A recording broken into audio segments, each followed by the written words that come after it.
2023 নভেম্বরে টলিপাড়ার most eligible bachelor list থেকে নাম বাদ গেছে পরমব্রত চট্টোপাধ্যায়ের। 4-2 বছর বয়সী তারকা ঘর বাঁধেন অনুপম রায়ের প্রাক্তন স্ত্রী পিয়া চক্রবর্তীর সঙ্গে। সেই বিয়ে নিয়ে কম বিতর্ক দানা বাঁধেনি। বউ চোর কটাক্ষ পেতে হয়েছে পরমব্রতকে। তবে অনুপম প্রসিতার বিয়ের পর সেই বিতর্ক খানিক থিতু হয়েছে। পরমব্রতর স্ত্রী তথা অনুপম রায়ের প্রাক্তন পরিচয়ের বাইরেও পিয়ার নিজস্ব জগৎ রয়েছে। পেশায় তিনি একজন মানসিক স্বাস্থ্যকর্মী।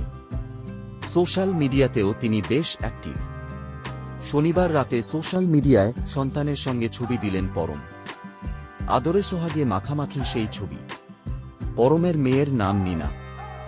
আর নীনা হল পিয়ার 4 পেশার মেয়ে। পিয়ার নয়নের মণি সে। গর্বের সঙ্গে নিজেকে নীনার মা বলে থাকেন পিয়া। এবার পরমও নিজেকে নীনার ড্যাড হিসাবে পরিচয় করালেন।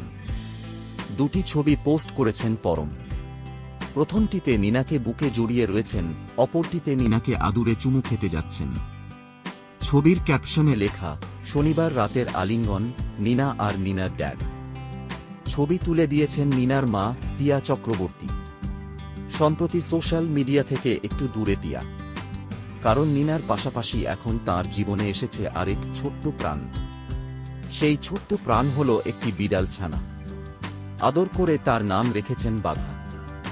বাঘা আর নীনাকে নিয়েই এখন পরম পিয়ার ভরা সংসার। প্রাক্তন স্বামীর বন্ধুকে বিয়ের জন্য সোশ্যাল মিডিয়ায় তীব্র ট্রোলের মুখে পড়তে হয় পিয়াকে। এমনকি কেউ বা কারা রটিয়েছিল পিয়ার নাকি আগে থেকেই 2টো সন্তান রয়েছে, যে বিষয়ে ক্ষোভ উগরে দেন পিয়া।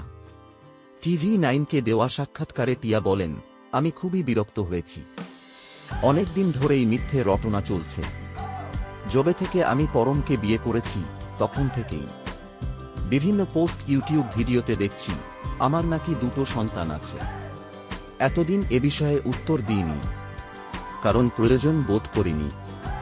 তবে ইদানিং পুরো বিষয়টি বিরক্তিকর হয়ে উঠেছে। লোকজন আমাকে মেসেজ করছেন, বন্ধুদের নানান কথা শোনানো হচ্ছে। ওদিকে পিয়াকে বিয়ের পর পরমব্রতর জীবনে কি কি বদল এসেছে। ওপার বাংলার এক সংবাদ মাধ্যমকে দিন কয়েক আগে অভিনেতা বলেন, আমি তো একটু বেশি বয়সে বিয়ে করেছি। এতদিন তো আমার সঙ্গে কেউ ছিল না। আমি তো পুরোটাই স্বাবলম্বী, নিজের জিনিস নিজেই গুছিয়ে রাখি। গতকাল থেকে আমার এয়ারপোর্ট খুঁজে পাচ্ছিলাম। আজ বউ আমাকে বলল ওগুলো তো তাঁর ব্যাগে। পিয়া বলল, কাল আমাকে তুমি রাখতে দিয়েছিলে। তখন বুঝলাম এটা আমার রিফ্লেক্সেই কাজ করছে না, যে আমার সঙ্গে কেউ আছে যাকে কিছু রাখতে দেওয়া যায়। এটা আস্তে আস্তে বসছে।